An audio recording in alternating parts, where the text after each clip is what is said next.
కులమతాలను ఇంటికే పరిమితం చేయాలని పశ్చిమ నియోజకవర్గ కూటమి అభ్యర్థి సృజనా చౌదరి అన్నారు. ఇక ఫైజూరిపేట చర్చి నుండి పాల ఫ్యాక్టరీ వరకు కూడా మందకృష్ణ మాదిగతో కలిసి ఆయన ప్రచారం నిర్వహించారు. అనంతరం ఎన్ కన్వెన్షన్లో నాయకులు కార్యకర్తలతో సమావేశంలో పాల్గొన్నారు.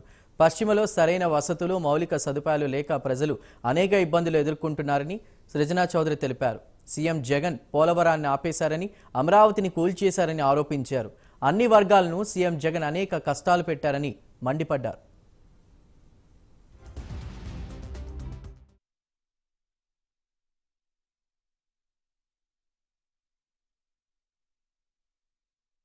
సోదరుడిగా ఒక తమ్ముడిగా నన్ను భావించుకొని నాకు ఎన్నో సందర్భాల్లో అండగా నిలబడ్డావన్నా.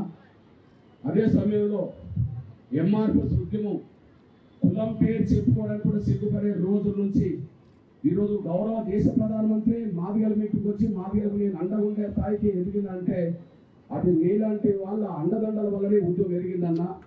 వాళ్ళు వ్యక్తిగతంగా మీ నుండి నేను సహకారం పొందిన రోజులు ఉన్నాయి, ఉద్యోగపరంగా కూడా సహకారం పొందిన రోజులు ఉన్నాయి. వ్యక్తిగతంగా నేను నిలబడడానికి నా సోదరుడిగా నువ్వు సహాయం అందించావు.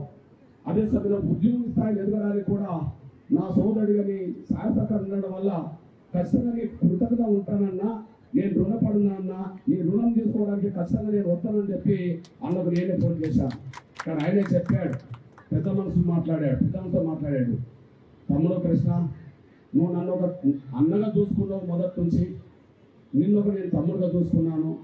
కుల ప్రాతిపదిక మీద, మత ప్రాతిపదిక మీద నాయకులు వచ్చి రాజకీయాల్లోకి వచ్చి కేవలం రాజకీయాల్ని వాళ్ళ స్వలాభానికి వాడుకుంటున్న సందర్భం అందరికీ తెలిసిందే. అయితే భగవంతుడు ఆశీస్సులతో నాకు అన్ని కలిగించింది. భగవంతుడు రైతు నా కష్టంతో నేను ఎన్నో చేశాను. ఎన్నో సందర్భాల్లో పేదవారికి, అట్టడిగిన వర్గాలకి ఎవరైనా ఏదైనా సహాయం కావాలంటే అదొక అవకాశం, భగవంతుడు పంపించిన అవకాశంగా చూసి నేను ఎంతో మందికి సహాయం చేశాను. నాకు ఇప్పుడే చెప్తున్నాను, కృష్ణతో ఆ వ్యాన్లో వస్తూ ఉంటే ఒక వ్యక్తి వచ్చి, సార్ పలానా రోజు మీకు సహాయం చేశారని, నేను గుర్తు కూడా పట్ల సహాయం చేశారని నాకు గుర్తు కూడా లేదు, అది నా సహాయం చేశారని చెప్పి ఒక శాల్వా కప్పెళ్ళాడు. అంతకంటే జీవితంలో కావాల్సిందేమీ లేదు. భగవంతుడు నాకు ఇచ్చినవన్నీ నా కోరికలే లేవు నెల రోజుల క్రితం వరకు.